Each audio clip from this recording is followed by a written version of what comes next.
To the members and the senators being here, thank you so very, very much. And a special thank you to our former Speaker, Nancy Pelosi, for being here as well. Thank you.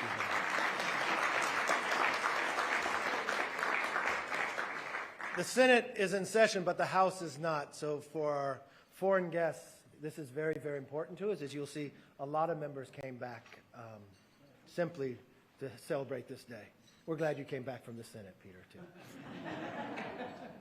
Well, it's a privilege to host all of you today for this wonderful celebration. You know, this tradition began in 1983 when two proud Irish Americans who didn't see eye to eye.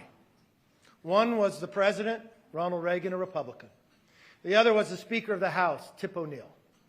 One was from California, and the other was from the East Coast. They agreed to break bread in honor of their motherhood and their patron saint. Almost every year since, every speaker, every president, and every prime minister has set aside the issues of the day to gather to toast the great St. Patrick. For us who are members, we talk about the relationship that Ronald Reagan and Tip O'Neill had. It was special. No one would ever challenge the conservatism of Ronald Reagan. We believe it's the bedrock of what people should stand with.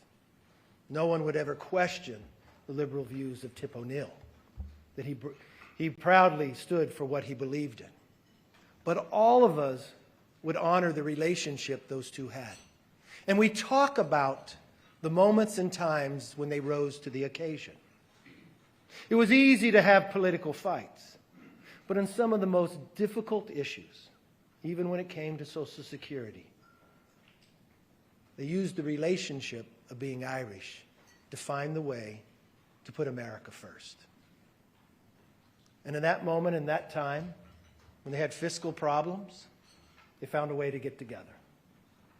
They would always break bread, share some Guinness, and fight hard for their own personal beliefs.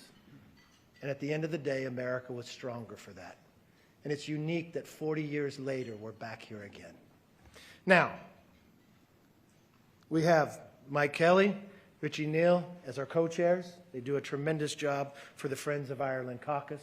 We thank you for the work that you do.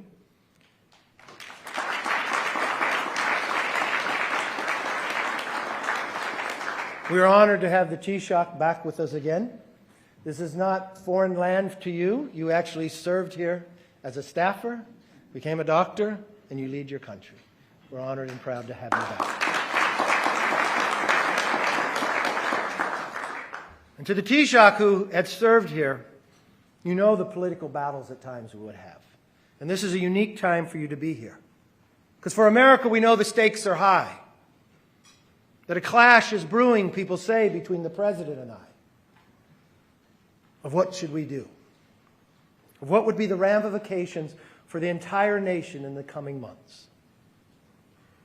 And I think you might be able to settle this for us. Which one of us is more Irish?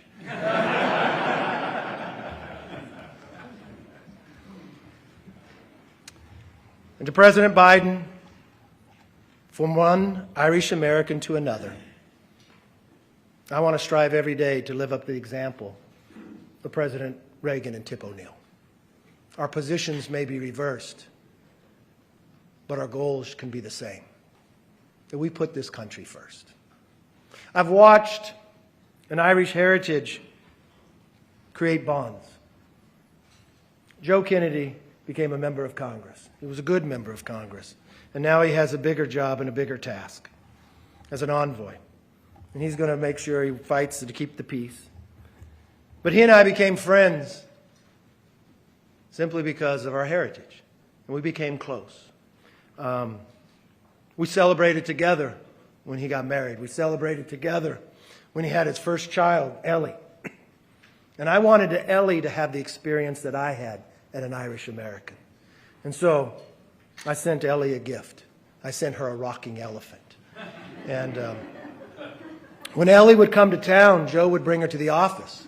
I still have this picture where Ellie is holding with Joe and I, and Ellie's making the sound of an elephant with the trunk. And one night, laid on the floor, Lauren, his wife, FaceTimes him. We're not supposed to answer the phone, but he's a good father. He does. And I'm sitting next to him. And they're sitting in Ellie's room, and Ellie is rocking on this elephant. And I proudly look at Joe. And I said, she's going to have the same experience that I did. She's born into an Irish Democrat family, and she's going to become a Republican. Thanks for being here, Joe.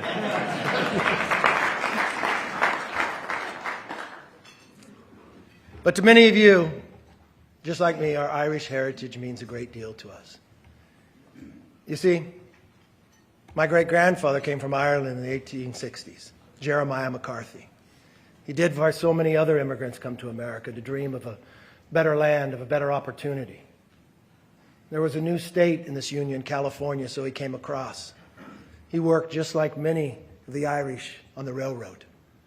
He helped build the railroad when others didn't think it was the right job. He then became a cattle rancher. He had 2 sons who went off. And my father, he became a firefighter like a lot of other Irish. I tried to be a firefighter too. I even took the test. But there was a nepotism clause.